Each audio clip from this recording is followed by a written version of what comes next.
Bryan Carman and Paul Ahnert.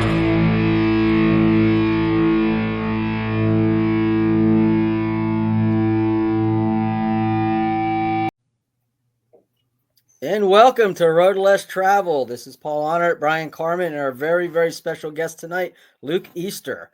And we're getting really excited about hearing what Luke has to say and about some really exciting stuff going on in his life and career right now. So we'll be digging into that deeply. Bryan, how you doing? I'm getting better.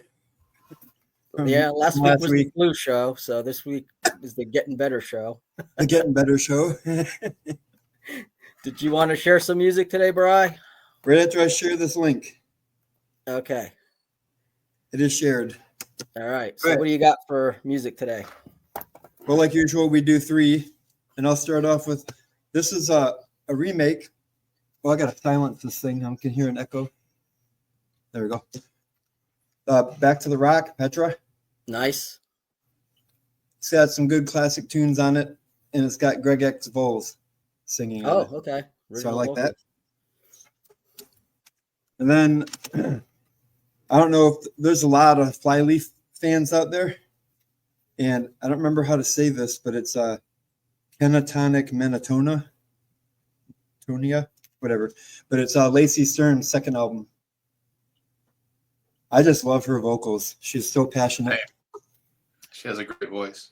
And then on the other shows, I shared my Bloodgood experience with that Bloodgood White Cross concert, the last one before Bloodgood broke up. And I forgot that I had purchased this at the show. Oh, excellent. I never had it, and I got the band autographed it. Sweet. So that's pretty cool. Yeah. It takes me about, I don't know, it's about 4 or 5 hours from there. So it was a good drive home, just jamming some tunes.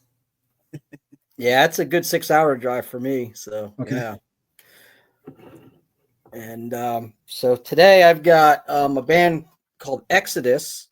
They were around the late 70s. They were kind of a hard rock, light metal sounding band. And this is their anthology album. It's everything they did between, I think, 76 and 78. And just really, I never heard of these guys. And I came across them in a bargain bin type of thing. And so then I ordered Anthology 2, and it's really good stuff. I mean, really good, groundbreaking Christian hard rock that a lot of people never got to hear of. And then these guys here, I think these guys played Immortal this past year, Weapons of God.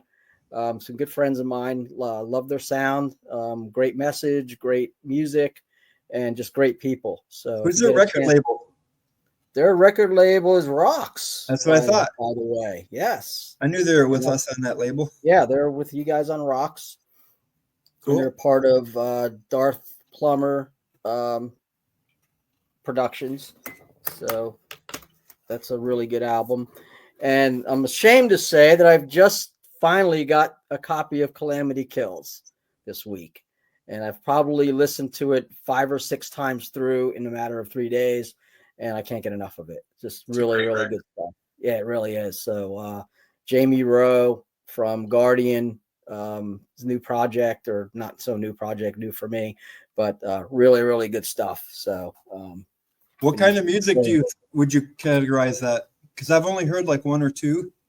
It's hard rock. And in fact, funny, the last song on it, the song Amen, is very reminiscent to me of the last song on your last album, Luke, The Pop Disaster, the Sleep song. And it's got the same kind of a feel to it for me. So, but the rest of the record is very hard, pretty hard rock. So very good. Yeah, it's a good one. So that's mine. And Luke, did you want to share with us 3 things that I know you told me what you're listening to, and for good reason. So you want to share with us? I've primarily been listening to a lot of Tourniquet to get ready for the Sweden gig and the gig in June up at the BMI Center. And when I'm not listening to that, I've been listening to the first two Vengeance Rising records a lot because I'm trying to learn all of those songs because I'll be singing for them at Immortal Fest in July. But aside from that, for the last week, I've been listening to the new Dream Theater, Parasomnia, a lot. It's a great album. Russ Taff just put out a record recently called Cover Story. And I think it's called Cover Story. Hold on, I have it in front of me. Yeah, Cover Story, Russ Taff. Nice. Russ has been one of my favorite singers for as long as I can remember. He's been through a lot. His voice is not the same as it was when he was in his prime, but it's still got so much character and so much expression and emotion. And him and Steve Taylor and John Mark Painter put together a really great collection of cover songs that kind of covers the arc of his story. And awesome. It was a Kickstarter project, but I think it's a general release now, but it's a great album. And then just because he's my favorite, I've been listening to it. I listen to a lot of Butch Walker, but if I had to pick a favorite out of his catalog, it would be The Spade. So I've been listening to the Spade by Butch Walker and the Black Widows this past week. Excellent. Okay, Daniel popped in and said hello. It's my son Daniel, and he's joined us. Hey, Daniel. So he's excited to see Daniel. Hey, buddy. Without further ado, I want to introduce you formally and properly to legendary vocalist. In my mind, I've been listening to you for many years, Luke Easter, Tourniquet, and what other stuff you got going on? Tell us what you're into right now. What's happening? So, I did Tourniquet thing for close to 23 years and did a solo record 2018. Followed that up with a couple singles. I've sat in on a couple tunes with Blamed. I'm on the Calamity Kills record. I did a backing vocal on Anthem. I'm on the latest Brave record with a vocal. And currently working with Gary Lanier and Guy Ritter, calling ourselves STB, and playing all the old Tourniquet songs that people want to hear. Mm-hmm. And I'm trying to figure out the logistics for my next solo release. It's all written and ready to go. Just got to figure out who's going to play on it and what the timeline looks like in terms of recording it and getting that all done. It was easier when I lived in California. My partner that I record do all that stuff with is in California, and I just drive across the bay and we work at his house and get it done. But it's a little more challenging because I'm in Nashville now and he's still out there on the coast. Okay, awesome. So let's go back to Tourniquet. I've got my first experience with you guys was this album, the Crawl to China album, and I just fell in love, and I thought this is amazing, incredible stuff. When did you come in? What was the album that you came in on? Was it Vanishing Lessons? I joined in '93 for the Pathogenic tour. Okay. Guy had left not long after the record came, or it might have been right before the record came out. They had the tour all booked, and I officially joined June 1st of '93, and we played our first show, I want to say the 11th in Oklahoma, and did that until December of 2015. Fantastic. And so origin story, how did you get to Tourniquet? What were you doing before that? What was kind of your faith journey leading you into Christian music? How did that all play out for you? I grew up in church. I've been listening to Christian music as long as I've, listened to music. Started branching out more in like middle school, high school, and listening to, a lot of stuff, Rat, Motley, and Def Leppard and all that kind of stuff. Grew up in the Bay Area, so you had to like Metallica. Wound up in high school, I played in a garage band with some friends, and pivoted from that to my first singing gig was in a band when I was about 19, and it kind of ran its course, and I decided I should, try and figure out if I was good enough to go pro or, cut my hair and go to school, and wound up in Tourniquet. And a lot of that came about. I knew I wanted to try and get an audition with somebody. Tourniquet honestly never crossed my mind. I didn't realize I could sing metal until I was in Tourniquet. But Bryan Gray from The Blamed, I've known him since I was 19, 20 years old. He played in another Bay Area band. They were more of a punk thing. My band was more like a hard rock AOR kind of thing. But we would play shows together every now and then. He was in a band called Rocks and Pink Cement. And he found out that I was trying to, find a band to try out for. And he's like, you should try out for Tourniquet. And I'm like, dude, you're insane. I don't sing like that. He's like, no, you could totally do it. Here's Victor's number. Call him. So I called up Victor, and Victor told me where to send the tape. And so, for all of you young people out there who might not know, a tape is what we used to have to put music and stuff on. Could not email files, so I had to, snail mail a tape to LA. And a couple weeks after that, I got the call to come down and audition. And the day after my audition, a couple hours after I got home in the Bay Area, I got a phone call that I was in and that I needed to be back down there end of the week. And a week after that, we were on tour. Wow, that's fast. Yeah. So how old were you when that happened? I just turned 22. So that's like life-changing, like blow your mind kind of stuff, right? Kind of, yeah. And I mean, I've been singing since I was a kid. I started kindergarten when I was 4. So I was like singing in chapel and stuff when I was, 4.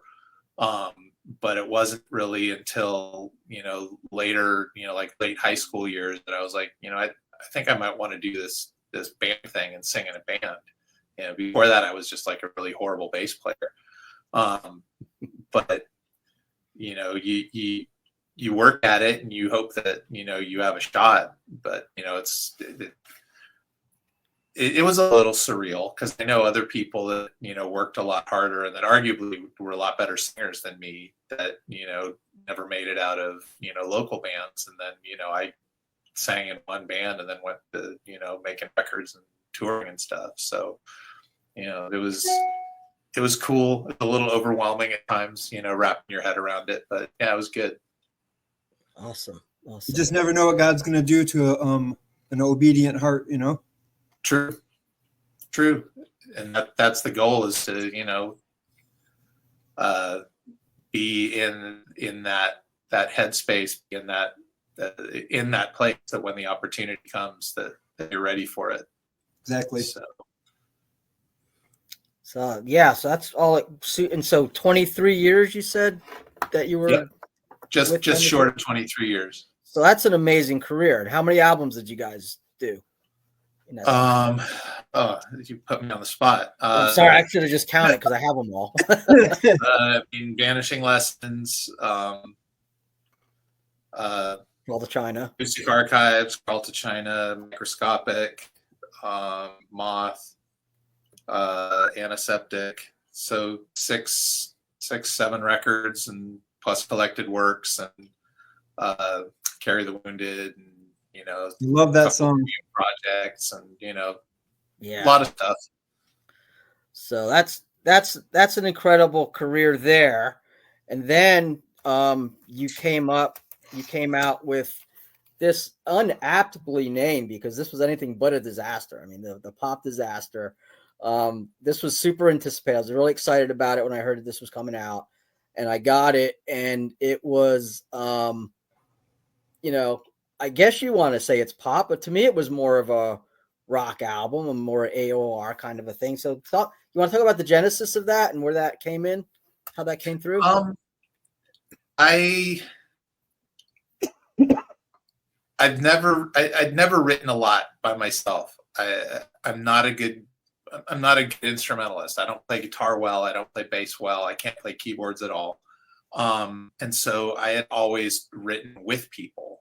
When I was in the first band I sang for, the guitar player and I would write everything. He'd give me riffs, and I'd either write over exactly what he gave me, or I'd chop his riffs up with him and say, well, this is a verse, this is a chorus. What do you think? And then write the songs. And then when I joined Tourniquet, I didn't write on Vanishing Lessons, but then Aaron and I tag teamed on the Crawl to China album. So that was kind of how I'd always done stuff. And then probably around 2006, I did a demo project with a guy called Ahnert. He was kind of the house drummer for Shrapnel Records for a lot of years. Played with Cacophony. He did a short stint with Journey, and I knew him from church, ironically. And he's like, "Hey, I'm doing this demo with these guys. You want to sing on it?" I'm like, "Sure." And so he sends me a track, and there's no lyric or melody. There's just the music bed. So then I had to write that, and it was the first time I branched out of Tourniquet doing anything, and it worked. We talked to some labels. There were some people interested, and just nothing came of it. So after that, I started trying to write more, and my very close friend, my brother in a lot of ways, Chris, known him since high school. He actually turned me on to Tourniquet initially. We started demoing stuff at his house, and so I had a handful of songs that I'd written. None of them were metal, and honestly, to me, it didn't make sense if I was going to do a side thing to do a metal record, because I was already making metal records. That's no fun. And honestly, it's more of a stretch for me musically to lean into that as a writer. I can sing it all day long, but structurally and melodically, my head works in more of a pop way. It's more about the vocal, it's more about the hook. It's less about being super heavy or whatever. So when I parted ways with Tourniquet, Chris was like, I was listening back to some of those demos, and I think these are really solid. I think we should work them up, and then write a couple more, and let's see what happens. And so that's what I did. But yeah, I mean, it wasn't really some grand design in terms of I'm going to write a pop record, but it was at the same time, once I decided, yes, we're going to do this, I set some ground rules for how we were going to approach the project. And one of them was I was trying to keep songs within 3 minutes, because in Tourniquet you could write as long as you wanted. I wasn't setting the length of the songs per se, but even the ones that I wrote, there was more room to kind of noodle. So I wanted to keep everything really tight and compact and really structured. I didn't want it to be metal at all, and anything that sounded like Tourniquet was no, we aren't doing that. I've been there, done that. Don't need to do that on the project. So then as it starts coming together, I liked it, and Chris liked it. I was afraid people were going to hate it. So I decided to call it the Pop Disaster, because I figured that if everybody hated it, it's right there in the title. Say what you want. You can't really say anything any worse than I did. But fortunately, people liked it. It found an audience. It connected with people. I wish it had a broader impact. But I think for indie record with no real marketing and no real push, it did well, and I'm proud of it. I think it could go toe to toe with records that cost a lot more money to make, and yeah, I'm proud of it. I think it's a solid record. Yeah, So you have a second one coming out now, you said, or or something that you already have written? I have a second one written. It's figuring out the logistics of who's going to play on it, how I'm going to pay for it, and just a lot of it just comes down to scheduling. Chris travels a lot for work. I live on the other side of the country from him now, so it's not as easy as calling him up going, "Hey, I have a song. Can I come overnight?" But it is. I mean, I'm set up here. I can record vocals and stuff. I do stuff for people at home, but for my stuff, Chris and I need to be in the room together. Partly it's just easier to work, but also, I'll come in with, what I think it is. It's a finished song, but he's the magic. He's the secret sauce. Hey, I got the same stuff going on with my drummer, John Makma. Okay. We got to be together because it's just things happen. Yeah, exactly. I mean, we could make it work long distance, but it wouldn't be as good as it could be. Whether it's great or whatever, that's up to whoever listens to it. But just in terms of our standards for the work, it's only going to work if we're in the room together and we can just, shut the world out and just, chase it down until we're happy with it.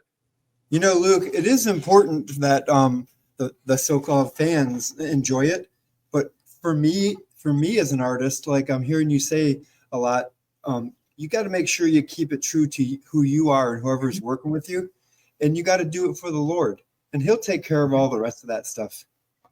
Yeah, totally. I mean, the intent needs to be pure, but just from the artistic side, anybody who says that they're making a record for their fans either needs to stop because you're not making art, you're making product.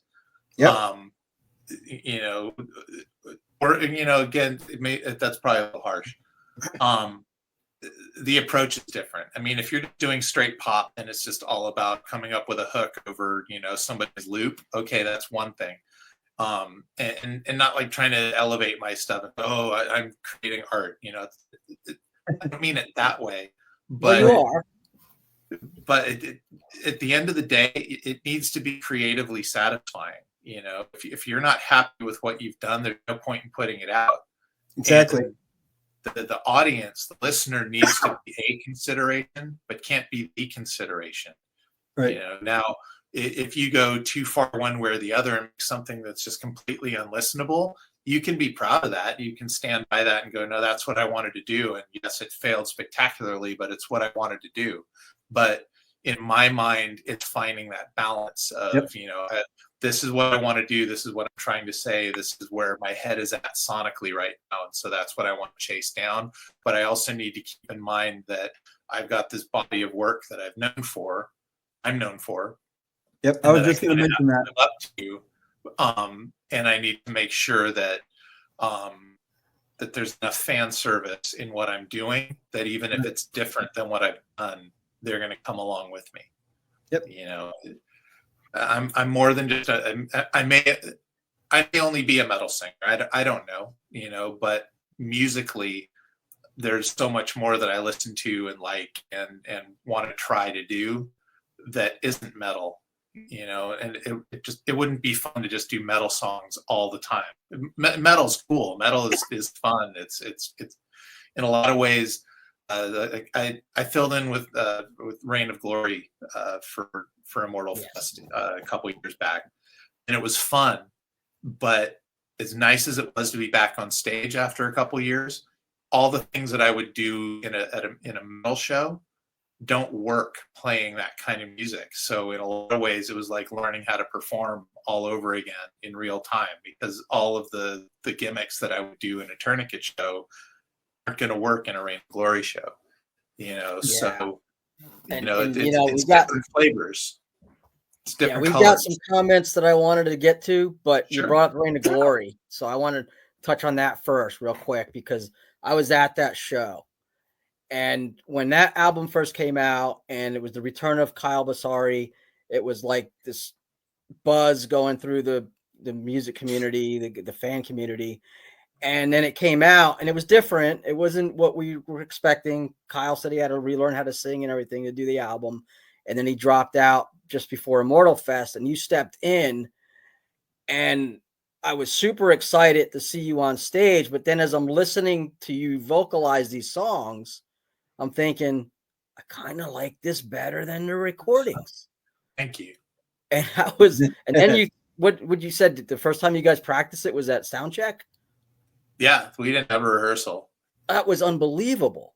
So for you to step into that at the last minute, so to speak, zero rehearsal, pick up those songs and belt them out the way that you did, that was so impressive to me. And when you, at the end of that set, you said, "We are Reign of Glory," and I was like, really? Is this going to be the new lineup? And I was really excited. And I think I sent you a message and on Facebook. For that night, we were Reign of Glory. For that night, you were Reign of Glory. And I do know they have a new vocalist and are working on a new album. Very exciting.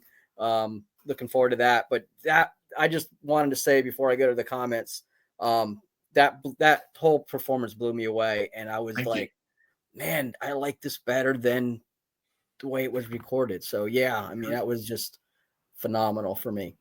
It was fun.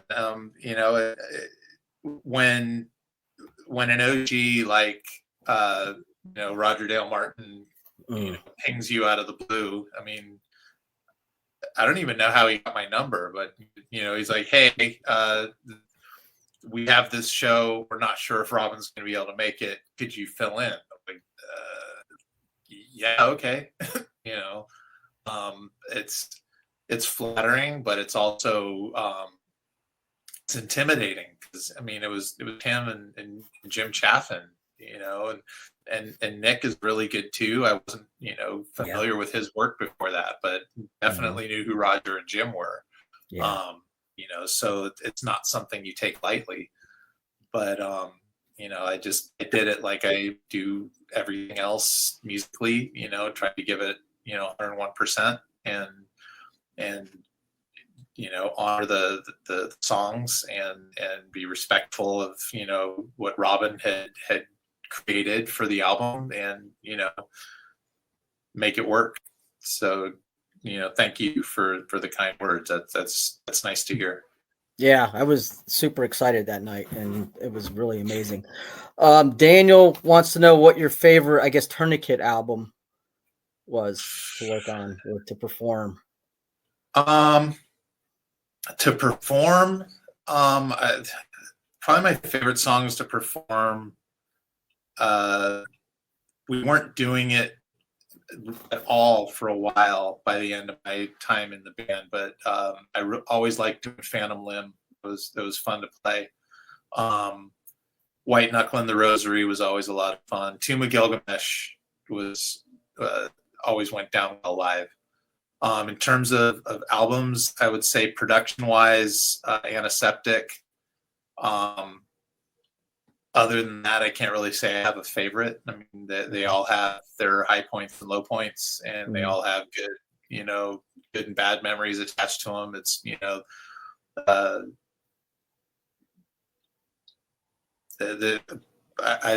I'm proud of the work that we did. So I couldn't say which one was a favorite. Well, Daniel grew up with me just wearing out Crawl to China. So that's probably the one he's most familiar with because I just couldn't get enough of that for some reason. I just loved it. Josh chimed in. Hey, guys. Hey, Josh, welcome. Josh. My wife, Chrissy's watching. She said, hello, love your music and love the show. So she also was exposed to Tourniquet a lot from me and playing it in the house. And Josh says he enjoyed it. And he also loves the track that you did with Jamie on the Calamity Kills album. Thank you. And this he segues perfectly into the next questions. He's very interested in hearing your take on Vengeance. So talk about that a little bit. How'd that come about? What's going on with that? And is it going to be just Immortal, or is there more than that coming? At this point, it's just Immortal. I look at it this way: if I can sing on a Deliverance record or a Deliverance show, then I get the trifecta. I've sung for the big, three of Christian metal at that point. But I live in Nashville. My wife and I go to the Sanctuary Gathering pretty much every month. So I'm friends or friendly with a lot of that scene. I'd already played with Roger Dale. Same thing. I was just sitting at home one night and I got a text from Glenn. Do you think you could pull off the Vengeance stuff? And I didn't think twice and he said, yeah, sure. He's like, cool. Do you want to do it? And I'm like, what? So I made it clear. I don't sound like Martinez. I'm not going to do it like Martinez.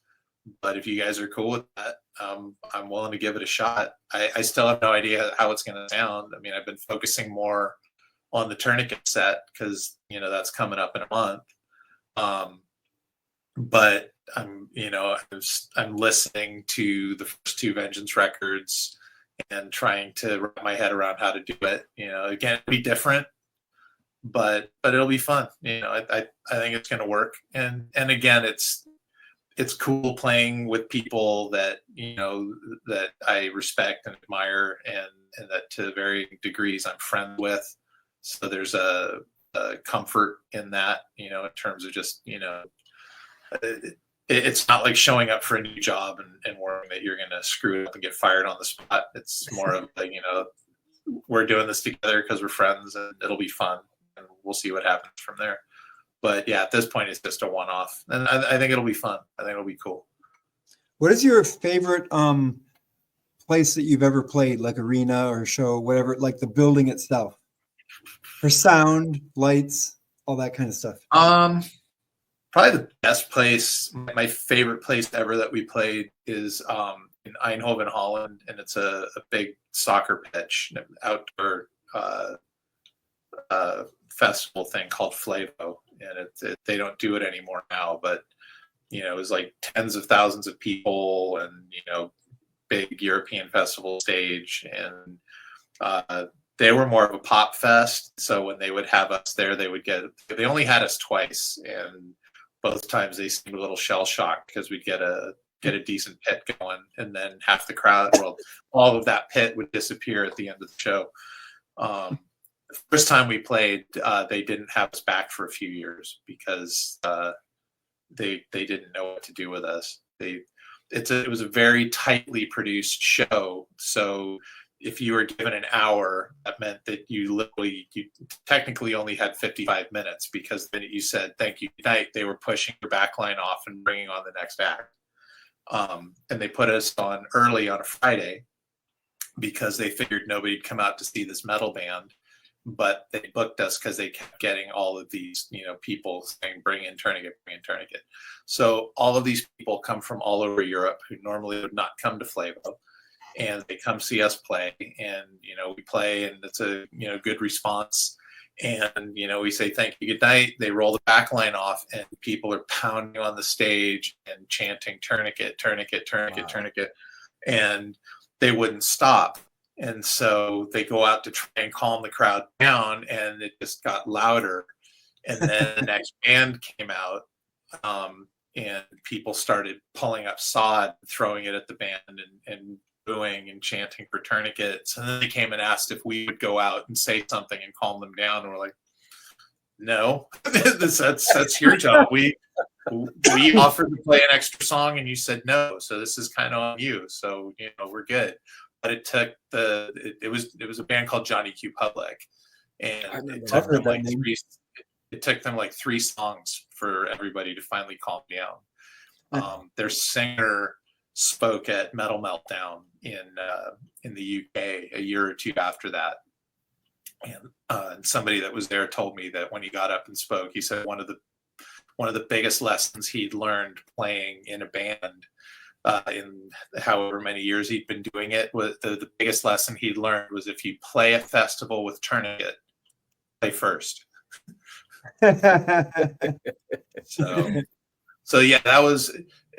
We played there twice. That was probably the coolest venue, just in terms of, growing up in the 80s. You think of like the Paradise City video from Guns N' Roses. It was literally that kind of vibe. It's just people as far as you can see, not as big, but by the time the sun's going down, all you can see is just a sea of people, and they're all you tell them to sing, they sing. You tell them to mosh, they mosh. Whatever. So that was that one's cool. I guess my second favorite, like as an indoor venue, would probably be, it's another place that's gone now, but the King's Place in Columbus was a really cool venue to play. Hey, I went to that Cornerstone Festival in Bushnell, Illinois, when Striper first came back. You guys were there. Were you the singer? I can't remember. Yeah. Okay.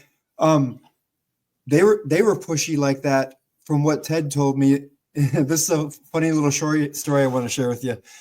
I was so thirsty, and we had to stop at a what's the name of the restaurant? It was black and white.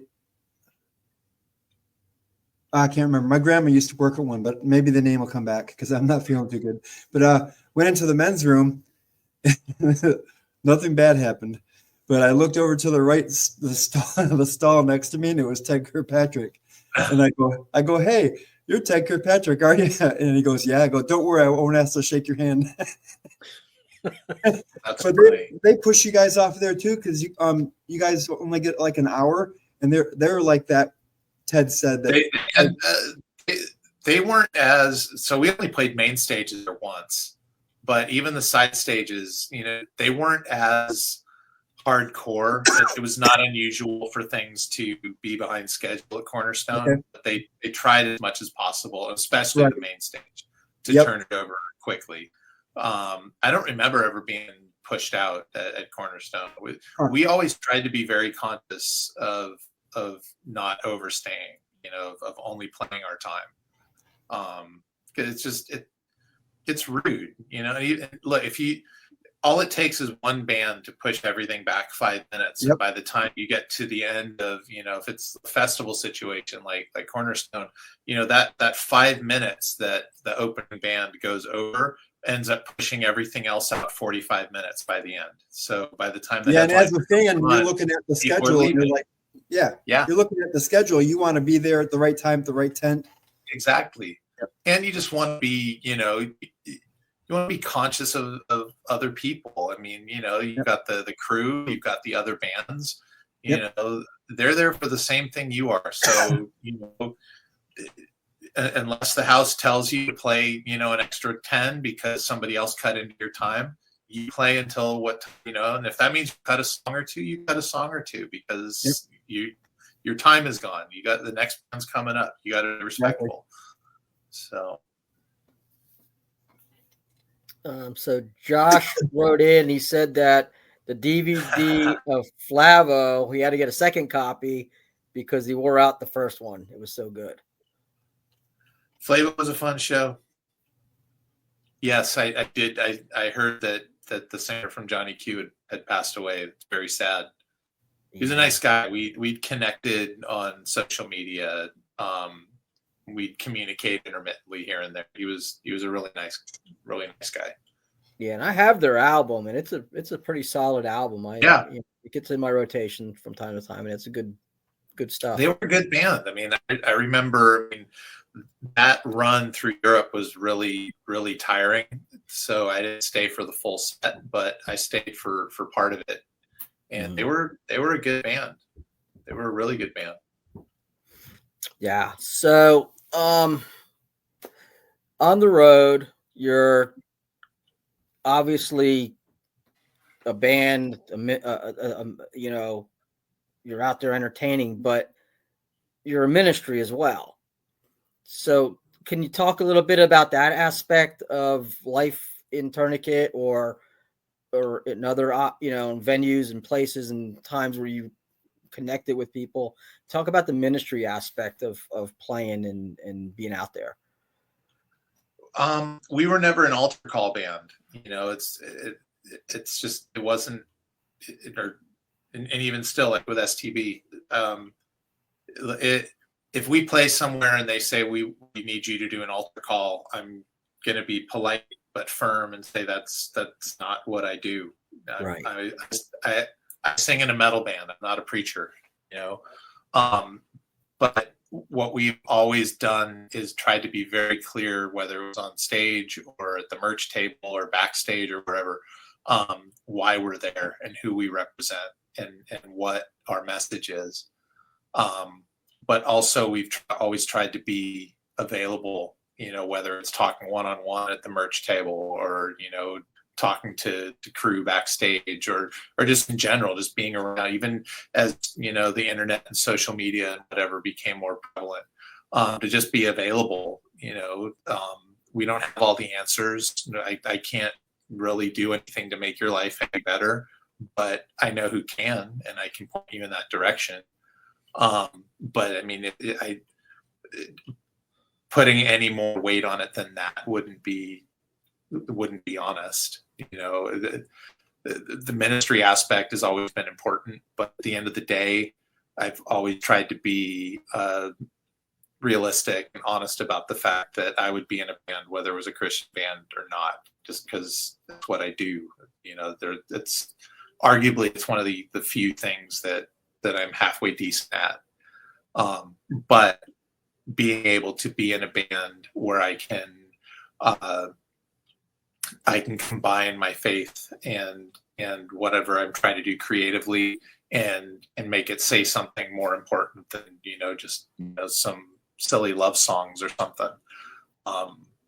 That's a bonus. I think having that sense of purpose, whether it's always the driving force or not, but just having that through point through the work, that this is our purpose, this is our message, this is what we're trying to accomplish. It's good because it keeps you grounded when you start thinking that you're cooler than you are, but it also kind of keeps you focused on what's ahead of you. That it's not about this, it's about that. It's about there's an eternal component to what we're doing, as opposed to, we got to go out and work this record so we can make another record. Right.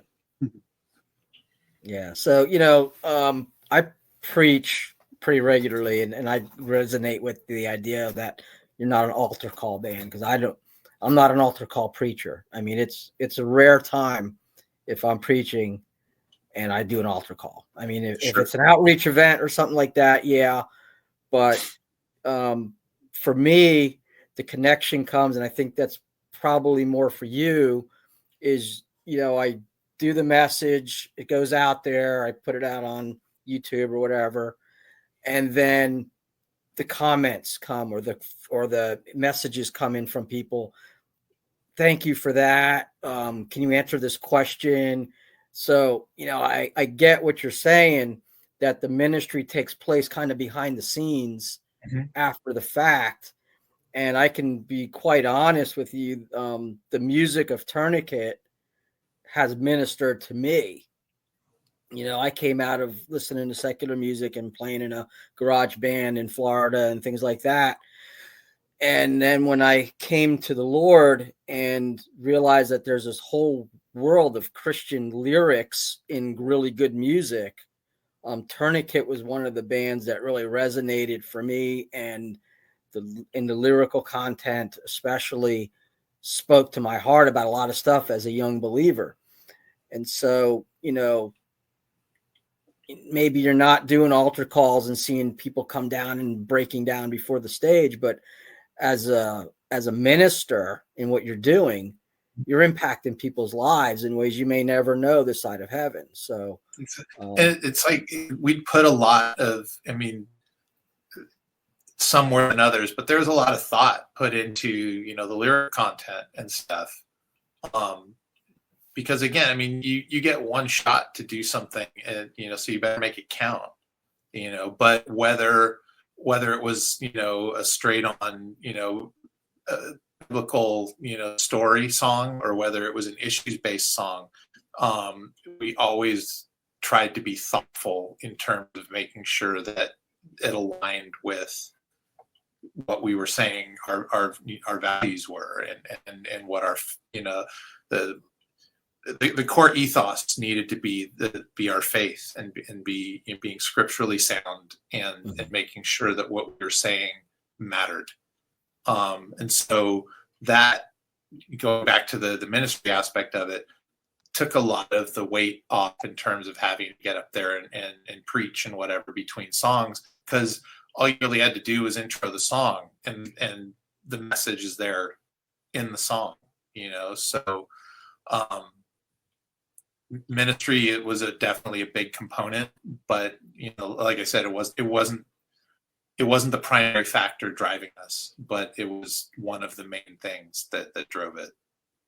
It was as important as pretty much everything else in the music. Yeah, and I think with the content that you guys put out, there's different aspects of ministry. There's the building up of the saints, for works of service, and then there's the evangelical efforts and things like that. And I would look at your guys' music and lyrical content and approach as you're building up the saints. I think your music was for the believer, to build them up, to strengthen them so that they can go out and touch lives of other people. It was edifying them, but also on the flip side of that, I think that our approach musically and arguably the capabilities of the various people that came through that band, especially Ted, was notable enough that we could challenge people outside of the church world, because they might not necessarily want, again, not to knock Stryper, but their music is going to appeal to this demo. There's people that would never listen to Stryper that might give us a shot because we were heavier, we were more technical, or whatever. And then once they got past the drumming or the leads or whatever, realize that, oh, wait a minute, this is a Christian band, and so again, Stryper has been way more successful and way more notorious in a good way than we've ever been. But I think that there's people that we were able to reach that they would never necessarily have had a shot at. And so again, it's that balancing act. It's what Paul say about I try to be all things to all men. Yeah. So we just, again, it's not like we were preoccupied and super precious about it, but at the same time, it was always in the back of our heads that we want to be really heavy and we really want to push the envelope and want to try as much as possible not to repeat ourselves. But we also need to make sure that what we're saying and how we're presenting everything is in line with what we believe and with what the word the fits within the boundaries of what's acceptable according to the word. So yeah, I hope I landed that. I don't know. I hope I made the point. Yeah, I get it. And go ahead, Bryan. I'm sorry. For me, Tourniquet and other bands like Deliverance and stuff are always a little bit too heavy for my taste. But you guys, Tourniquet was one of those heavy bands that there's just something about the way you guys did your music that kept me coming back. And I tend to go towards Carry the Wounded. And then this one song, and I don't know I'm sorry because I don't know who was in the band at what year, but one of my favorite songs is Healing Waters of the Tigris. I sang on that. You did that one? That record, yeah. Man, that's a good song. It's really long, but if I'm in like a I don't know, in a somber mood and I want to just get with the Lord, I put headphones on and just play that song. I mean, it's really good. And you guys, what all kind of instruments do you guys use on that album? Primarily that was Ted's SG through I want to say a boogie.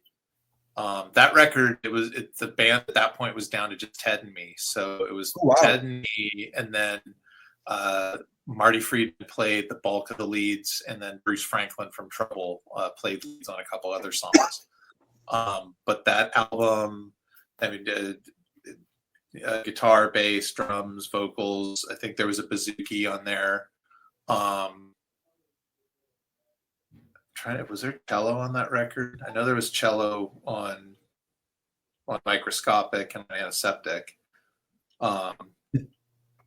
It just whatever. I mean, it was some of that stuff. It was whatever weirdness Ted had in his head at any given moment. Oh, now it's the such and such part, and Bill and I would be like, "What?" But that record was probably one of the most fun times that I had making a record with Ted. Well, good. I picked a good one to bring up then. Yeah, and you mentioned Marty Friedman. That's the same Marty Friedman that played with Megadeth, correct? Yes, sir. Mm-hmm. So, what was that dynamic like? I wasn't there for Marty's session. When he had played on the Collected Works record, he played on both the new songs on that. So I was there for that session. Marty's just it's surreal watching Marty play, because he plays these really. Marty's one of those people you hear, a couple of notes and you go, "That's Marty Friedman playing." It's just, his good choices, the way he bends things, he's just so easily identifiable because his style is just so distinct and so cool. But he makes it look effortless, and even just watching him in a session and he's like, playing and, your jaw's on the floor because it's like, oh my gosh, that's the most amazing thing I've ever heard. And then he just stops. He's like, no, that's crap. I've got a better one. Like, but that was really awesome. No, that was crap. Like, okay. Anytime you're ready, yeah, I'll go. And then he'd play something even more mind blowing on the next go round. It's like, what planet is this guy from? Marty is just, Marty's a once in a lifetime, once in a generation talent. There's a lot of really, really cool, solid guitar players, in the last, 30, 40 years. But out of all of those newer guys, younger guys, quote unquote, I would say that Marty and Betancourt and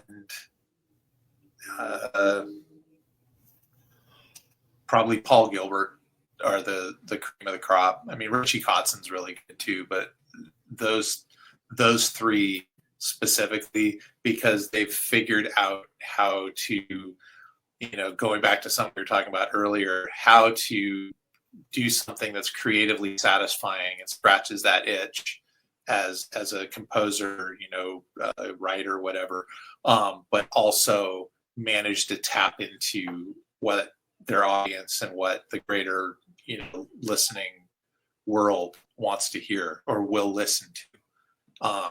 And they can just seemingly just do it effortlessly time and again. Mm-hmm.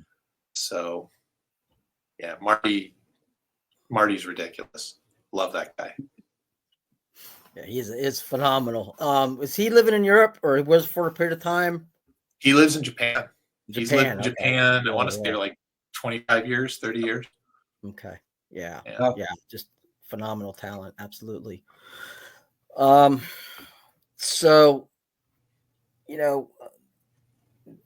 that, and then the new project with Gary. You want to talk about that a little bit? What's going on with that and what you guys are doing? At this point, it's just live shows. When Ted first passed away, Gary and I kicked around the idea of trying to do, some kind of, not so much a tribute show, but just kind of get everybody that had ever been through that band in a room and, just, do a show, to kind of give us some closure. And it never got beyond the talking stage, for a lot of reasons. And then last year, probably last January, he called me up. He's like, "What do you think about doing this?" I'm like, "Yeah, I'll do that. That sounds cool." And then he's like, "I'm gonna hit up Guy because I think that it'd be cool if it was all three of us." I'm like, "Yeah, do it." We extended it to everybody, so it wound up being Guy and Gary and me. For a minute, it looked like it might be Victor and Eric, but we couldn't make that work. We offered it to Aaron, and he flat out told us no. And yeah, so we can't perform as Tourniquet for a number of reasons. Mhm. So I wanted to call it Phantom Limb, but there's already a band out there called Phantom Limb, so Oh, we just interesting. called it Stop the Bleeding. And we booked the one show for Immortal, and before we'd even played it, Light the Dark over in Sweden asked if we'd come out in March, and we said yeah. Like the day or two after we played the show at Immortal, the promoter from BMI Center called us up and wanted to know if we would, do a standalone show in June. So we were like, yeah, sure, okay. And we've got a couple other offers that we're considering and trying to figure out if they'll work. But for the time being, as long as the three of us want to keep doing it, and we can make it work with everybody's schedules and such, we'll just keep playing STV shows. Very special guest wants to ask you a question. Just kidding. And you guys are doing a set at Immortal again this year? No, we won't be at Immortal. We'll be at BMI Center with Spoken in June. Okay. In June. 7th. Okay. All right. That might be a road trip worth taking for me, for sure. We get to play a longer set this time. We're headlining, so yes. So Sweden is 2 hours, and Ohio in June will be 90 minutes. Okay. So, nice. So this time they won't cut the PA. I missed Immortal in 24. I was there for 23, but I missed 24's Immortal.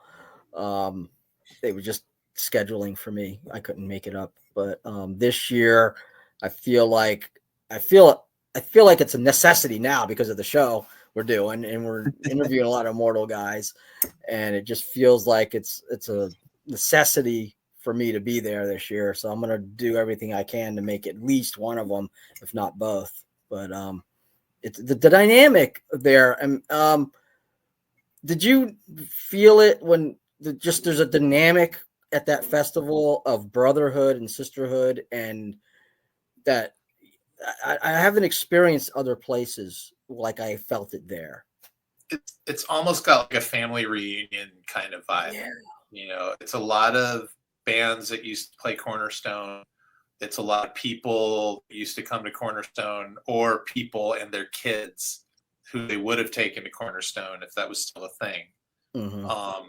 And also, I mean, kind of the whole Sanctuary ethos and vibe is very much, about, it's kind of the motto for Sanctuary. We are metal, we are family. Yeah. And so that's kind of, it's kind of the mandate for all of it. And Sanctuary isn't like running show at Immortal, but there's a lot of overlap from Sanctuary, and Sanctuary has a presence there.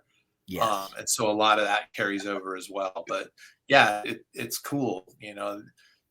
On the band side of things, it's just awesome, seeing people that, I haven't seen play together in ages, playing together, and just, seeing people that, for 5 or 10 years, there were a lot of those people that I would see, at least once a year. You'd run into them somewhere when you were playing, and then, you don't see them for a long, long time, or they pop up on your social media, and you're like, oh, hey, you're alive, and then see them, and it's cool. You get to hang out with your friends. You get to play for people that honestly you've missed playing for, and hopefully they've missed you, and and then just it ripples out from there.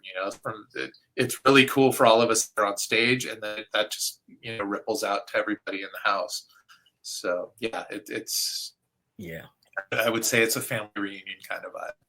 Yeah, and it was really cool because I'm going there, and I got a lot of Facebook friends that I've never met in person, Mm-hmm.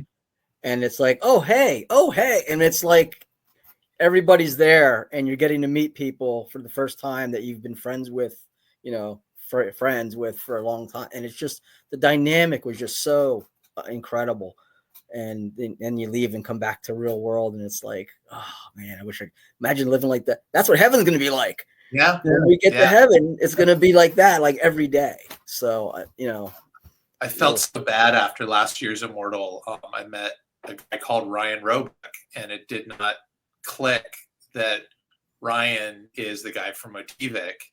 So we were like chit-chatting and stuff, and it was like a couple weeks later, and somebody mentioned Ryan, and I put it together that, oh wait, that dude is them, you know. And then I felt bad. I'm like, I'm such a jerk. I didn't ask him about his record. I didn't ask him about how everything's going. We just, like, you know, talked about the show a little bit, and, you know, a little bit of small talk, and moved on. So, you know, I need to be more mindful of that now that we're playing again. You know, stuff happens. I'm sure he's forgiven you. I'm sure, you know, he seems like he's that guy. He's chill, but it's just one of those things where it's like, everybody tells me how cool he is, and I just completely didn't put together that they are him, you know. So yeah, and I kind of experienced that too, because I wasn't expecting anybody to know who I was, and then, you know, and everyone's just kind of excited to see each other in person for the first time. And there were a couple of those meetings where after the fact, I'm like, oh, that's that dude that I was messaging that we were supposed to get together and do something. And I totally blanked on it. So yeah, I get that, man. And so, yeah, I learned I got to be more mindful of that kind of thing too. One of the songs that is like no other, that was on Crawl to China, is If I Was There. That song is like no other Tourniquet song. Mm-hmm. And I've actually used that song like for communion services and things like that. Were you involved in that production writing of, because I don't think you sang on that one, did you? No, I sang on that one. Oh, you did sing on that. Okay, because the vocals are so different too. Yeah. So that song is just like wham, impactful, amazing.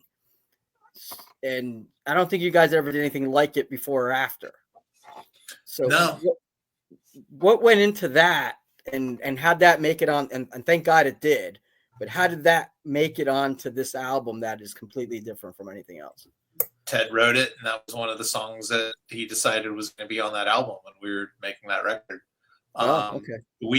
We weren't a band that like got in a room together and worked up songs. We were a band that he would go off and write his stuff, and Aaron would write stuff and send it to me, and I would write lyrics for it. And with the exception of Vanishing Lessons, I never had any idea how any of the songs went until I was in the booth. Oh, you know, even if I wrote it, it'd be like, okay, I know I have a lyric and a melody, and I guess we'll find out when I get there if this is going to actually work, you know. So we don't have like outtakes and, you know, B-sides and unfinished tracks, you know, laying around. I can only think of one unfinished song, and that'd be from the Vanishing Lessons sessions. But yeah, he had this idea, and, you know, he had showed it to me, you know, before we tracked it, and then, you know, he played all the guitars on that song. And then, yeah, it was just a matter of, you know, the thing I remember most is it's difficult to stay on pitch in that voicing for long periods of time. I can do it, but it's one thing to do it live as opposed to doing it in the studio. Because live, you know, if you get a little pitchy on a phrase, it's over and done. You keep moving. Right. For recording, it's forever. So that song and the acapella intro on Tomb of Gilgamesh, I love both those songs, but I also have, like, you know, nightmare fuel from recording those vocals because they were such a challenge. But yeah, I mean, If I Was There is a beautiful song. People really seem to love that song. It really connected with people. I would say, just in terms of gospel message and the fact that it's so different than everything that came before it and after it, that it's probably one of my favorite things that Ted wrote. It just sounds funny. if you wouldn't have told me the song before you said that you'd use the Tourniquet song for a communion. Well, it's funny because I would play that song and I would use it during a communion service, and then people would be like, "Wow, that is so cool. What else do they have?" And I'd be like, "Nothing like that." You want to keep your He wig, was your so- wig in your head and your false teeth in your mouth, don't you, Granny? he was ecstatic. I forget where somebody performed it somewhere, and they did it with like a small like orchestra. It was in some church that it might have been at Elmbrook or something in Wisconsin. But whoever put together that presentation of that song had to have it charted so that the string players knew what to do.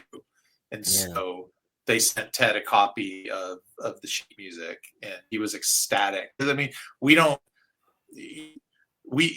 write music, but we don't write music. It's not like we're sitting down with, chart paper and writing notes. We're thinking up things in our head and then putting it on tape and going, play this, and so especially because he was so steeped in classical music and loved that that whole vibe, that whole dynamic, to see the chords and the phrasings and everything that he had come up with in his head and picked out on acoustic guitar, charted out there so that anybody that could read could play it. He was all over that. He was so happy when he got a copy of that. Oh, that's so cool. We do have another comment. This is from Sarah. Came in late. Sorry if you've answered this question already. He has not. What's been a touching moment you had with a fan or someone on the road that made you feel like this is why I'm doing this?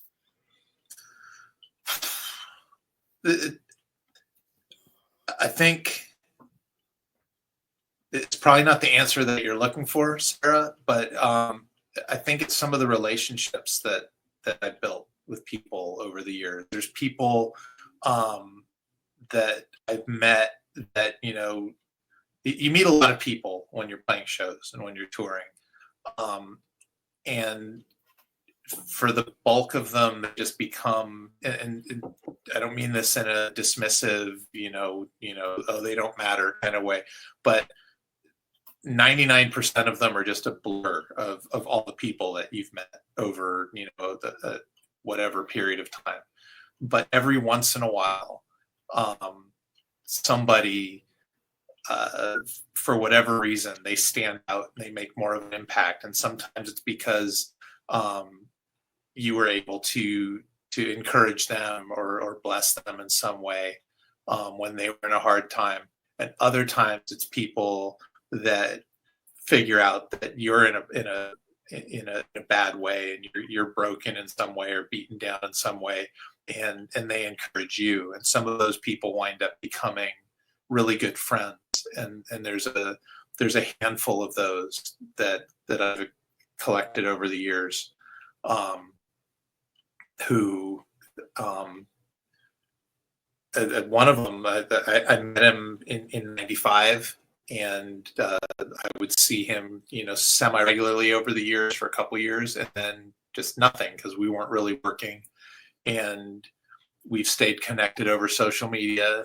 He started he and his wife have a missionary organization, and they work with widows and orphans in Africa. And Ben is one of my favorite people, and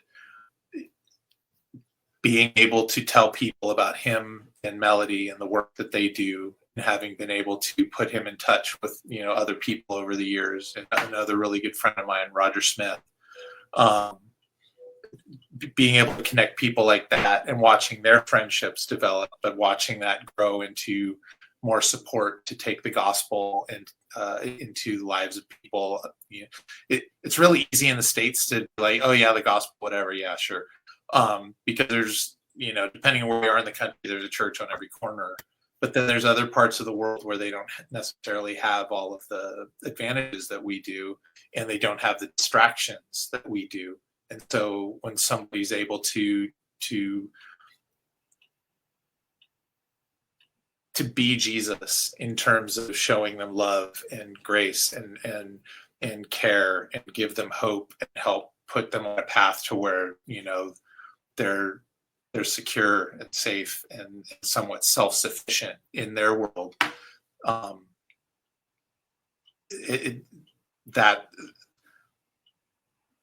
That's way more rewarding than playing big shows and making records and stuff. So the broader answer is watching things like that happen, but the core of that would be the relationships. I think that's been the most rewarding part of this musical adventure is building quality relationships with really good people who I would not have met otherwise. Well, Sarah said that was a beautiful answer, not just one moment, but a combination of many. Ben and Roger sound like amazing people. Thank you for sharing. So awesome. Looks like we've run up on our hour. Went really fast. Yeah. Where can someone get this if they're so inclined? It's on all the streaming platforms, or if you want physical product, I have a Bandcamp page, but the best way to get at me for any of that kind of stuff is at lukeeaster.com. lukeeaster.com. So That's check easy. it out. If you don't have this and you haven't listened to it, you can stream it, but I encourage you to buy it, because if you want more stuff like this, you got to buy it. You got to pay for it so they can continue to make the music that we want to hear. For vinyl lovers, I have a limited number of vinyl copies. Okay, so you can get it on vinyl also. So please check it out. Don't miss it, because you will be missing out if you miss that album. Luke, thanks so much, man. This has been a real treat for me. Thank you. I hope I haven't fanboyed too much tonight, but Thanks for having me. I appreciate it. Yeah, we really enjoyed chatting with you. Bryan, you got anything you want to say as we close out? I just hope I didn't annoy you too much with my coughing. I tried not to. You're I fine. didn't hear you cough. Does your cat have any more questions? Yeah, she just jumped up on my lap. I'm like, okay, she wants to be famous. That's what they do. That's their job. Yeah. So anything you want to leave us with tonight, Luke, before we go off air? I'm just, I'm shocked that this far into it, that people still have any interest and care at all about what I'm doing or what any of us are doing. And so thank you. Thanks to you guys for having me on. Thanks to anybody watching this and anybody who supports and loves what we do. Thank you so much. That means the world to me. Well, thank you for being part of my spiritual journey. I can tell you that for sure. Thank you. That's huge. Thank you so much. Yeah, it's been fun. I'm really glad it worked out to get you on here. So yeah, cool. Again, thanks for having me. I enjoyed it. All right, and that's episode 22 of Road Less Traveled. And thank you for everybody that participated and joined us in comments. And we'll be putting it up on YouTube and still taking comments. And we're accessible, guys. If you're hurting, if you're in need, if you need prayer, I'm always happy to answer any questions you have about the Bible. So reach out to us, and we'd love to hear from you. I want a quick shout out to Ray Para from Sacred Warrior. He's watching. Awesome. Hey, Ray. Hey, Ray. We'll talk to you soon, Ray. All right. So God bless everybody. Thank you again, and good night.